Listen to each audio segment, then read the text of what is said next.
yogis, welcome back to my YouTube channel Vidya Madhavde, and today I'm going to be doing a tutorial of Sarvangasana. A lot of you guys have commented that you wanted to know how to do a Sarvangasana. So here it is. I'm going to give you variations in it. So wherever you're at, you can do it. One very important thing, if you're practicing with me, I do not want you to move your neck around when you're practicing. Once you get into the posture, do not look at me, only hear me. I'd rather that you look at me and see the posture first and only then do it later. So for the beginners, you obviously just lie down and get your legs to come up like this. This is an incredible position on its own itself without you needing anything else. Everybody should do it anyways. It's just great for your lymphatic drainage, and you can actually keep your legs up the wall or when you're lying down on your bed as well. So that's the first position. The second bit you can do is, if you have like a bolster or something with you, lie down, bend your knees and just have the bolster under your hips.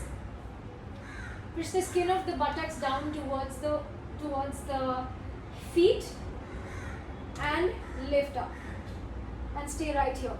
You can flex the feet here so that your femur bone, the thigh bone, descends into its socket, and again lie down right here with this little raise of your hips. When this gets really comfortable and you think you want to go a little bit further, we can use our hands. We'll do something called as the Viprit Karni, which will also give you a lot of benefits. So from here, I'm just going to lift my hips and have my hands underneath supporting my hips. Now, it's very important that you do not do this. I don't want the elbows to be splaying out. Keep the elbows hugging towards your body and stay here. My toes are pointed, my knees are really straight, my kneecaps are pulled up, my thighs are pulled up, so my legs are really strong. The pelvis is not over my shoulders yet, but that's okay. This is where you can start. And stay here for 30 seconds or something like that. Make sure you're digging your elbow or your shoulders into the mat, and you can stay here for 30 seconds for as long as you like, and then come back really slowly. So this will be another beginner position. It's called Viprit Karni.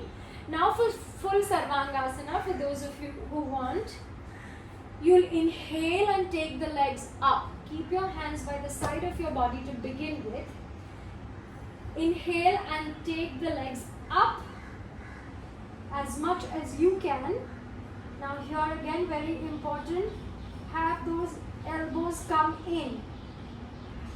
Hold your hips with your palms and then walk the palms in towards your waist until the pelvic comes on top of your shoulders. My legs are strong. Kneecaps are pulled up, thighs are pulled up, toes are really pointed. Very important to know. Now you not move your neck around here and there, you only hear me. I want you to keep, it's a shoulder stand, it's not a neck stand. So you see there is a little bit of gap between the back of my neck and the mat. That is very, very important. Keep digging your shoulders into the mat. Keep digging the upper arms into the mat. You're on the back of your head and the shoulders, not your neck. And keep moving the elbows towards the body. The elbows have a habit of splaying to the side. You can always tie a little belt or something just above your elbows so that the elbows stay in position. And that is your shoulder stand. You should, as a beginner, maybe stay here for 30 seconds and then keep increasing it. Making sure that your the legs have a tendency to go in the front like this, which is okay. Making sure that they're not going back away like this. So try and be in a straight line as much as you possibly can. Soften your throat, to soften your face. Maybe close your eyes or look gently at your chest.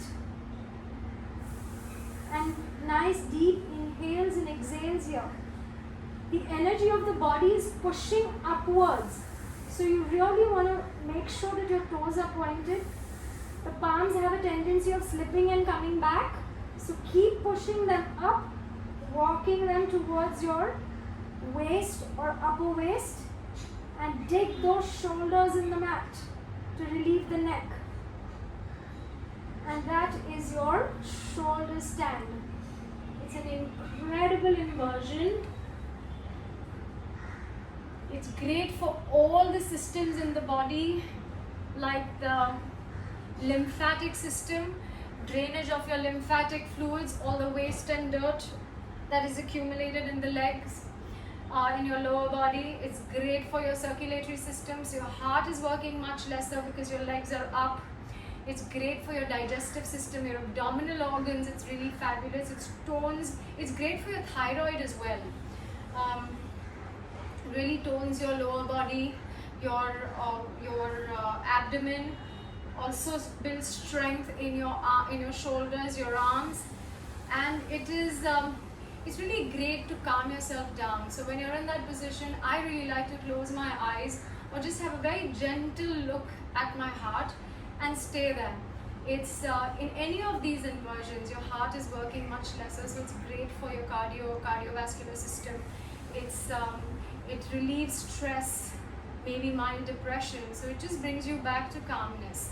Initially it might look like a bit too much, but once you get over it, once you practice quite a bit, you'll be able to understand it's incredibly beneficial.